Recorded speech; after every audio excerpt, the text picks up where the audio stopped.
अभी जिस प्रकार से फराज किदवई जी कह रहे थे कि वो अफवाह फैला रहे थे कि योगी जी के राज्य में जब पेपर लीक हुआ तो अखिलेश जी बोले और वो कुछ, भैया योगी आदित्यनाथ स्वयं आगे आए और उन्होंने परीक्षा रद्द की और बोला 6 महीने बाद परीक्षा कराएंगे। क्या बात कर रहे हैं? और अगर फैला रहे हैं आपके मीर जी, आपके चैनल का गलत इस्तेमाल हो रहा है। क्या उत्तर प्रदेश में पेपर लीक नहीं हुआ? मीर जी, आपके चैनल का गलत इस्तेमाल हो रहा है। ये जो भारतीय जनता पार्टी से पैसा लेकर के राजनीतिक विश्लेषक बैठे हुए हैं, ये झूठ बोल रहे हैं। क्या उत्तर प्रदेश में पेपर लीक नहीं हुआ? आपके चैनल का मीर जी गलत इस्तेमाल कर रही है, गलत तथ्य रख रहे हैं। क्या उत्तर प्रदेश में पेपर लीक नहीं हुआ? 50 लाख बच्चों के भविष्य को आपने अंधकार में डाल दिया और आप बता रहे हैं कि उत्तर प्रदेश में पेपर लीक नहीं हुआ। अरे कुछ तो संभल नहीं रहा है भारतीय जनता पार्टी से। और यहाँ पर जो राजनीतिक विश्लेषक भारतीय जनता पार्टी के पेरोल पर बैठ जाते हैं और भ्रामक बातें करते हैं, मीर जी आपके चैनल का गलत इस्तेमाल हो रहा है। यादव जीतेंगे तो ईवीएम सही है, डिम्पल यादव जी जीतेंगे तो ईवीएम सही है, लेकिन बाकी जगह जो समाजवादी पार्टी के कैंडिडेट हारेंगे वहां ईवीएम गड़बड़ हो गई। ये दो तरफा बातें नहीं चलेगी राजनीति में। जो आप लोग करते हैं मीठा मीठा गप गप और तीता तीता थू थू, तो इसलिए आप सांप्रदायिकता का भाषण मत दीजिए, दो नेशन थ्योरी का भाषण मत दीजिए।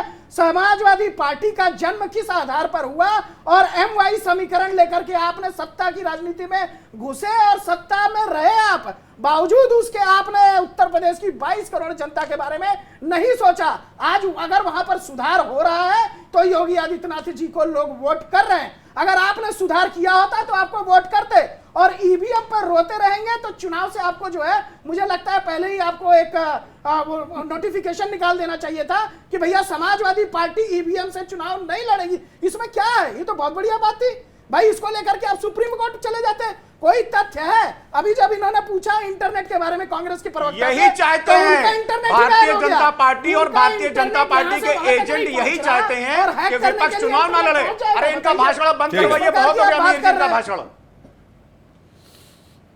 बोलिए फराज जी।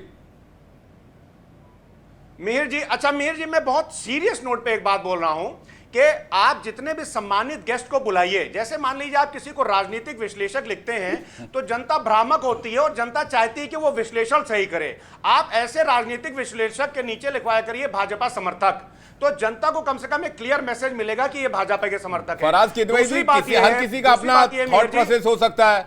कोई किसी के बारे में सही, कोई किसी के बारे में गलत सोच सकता है। राजनीतिक विश्लेषक उनको पत्रकार लिख दूं, फिर मैं अगर वो अनबायस्ड रहे तो मैं कॉर्नर पत्रकार लिखवा दूं। वो विश्लेषक है, वो विश्लेषण। यही बात आप प्रेम कुमार जी के लिए भी कह सकते हैं। तो हमारा तो हर के समाज में सम्मानीय है।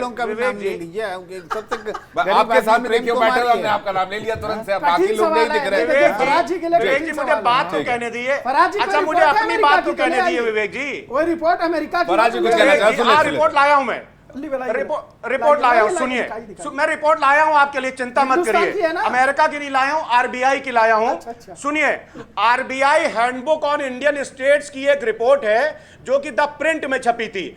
भारतीय जनता पार्टी और भारतीय जनता पार्टी से पोषित कुछ राजनीतिक विश्लेषक सुन लें कि जब आदरणीय अखिलेश यादव जी मुख्यमंत्री थे तो उत्तर प्रदेश में मैन्युफैक्चरिंग सेक्टर बढ़ा था 14.6% से, और जब भारतीय जनता पार्टी की सरकार आई तो ये डिप किया 1.3% से। This was publish in the print and RBI handbook on Indian states का डेटा है। दूसरी बात, इंडस्ट्री सेक्टर अखिलेश यादव जी के टाइम पे 9.9% से ग्रो किया। अरे ईवीएम से क्या लेना देना है वो तो बताइए फराज साहब। इसका ईवीएम से क्या लेना देना जरा वो समझाइए। हम लोग तो ईवीएम पे बात कर रहे थे। अब ईवीएम पर आ जाइए। अच्छा सुनिए फराज साहब, मैं आपके पास आ रहा हूँ। चित्रा जी काफी देर, एक सेकंड फराज साहब, ईवीएम का जवाब ले लीजिए। जी सुनिए ना एक मिनट, आपके पास दोबारा आ रहे हैं।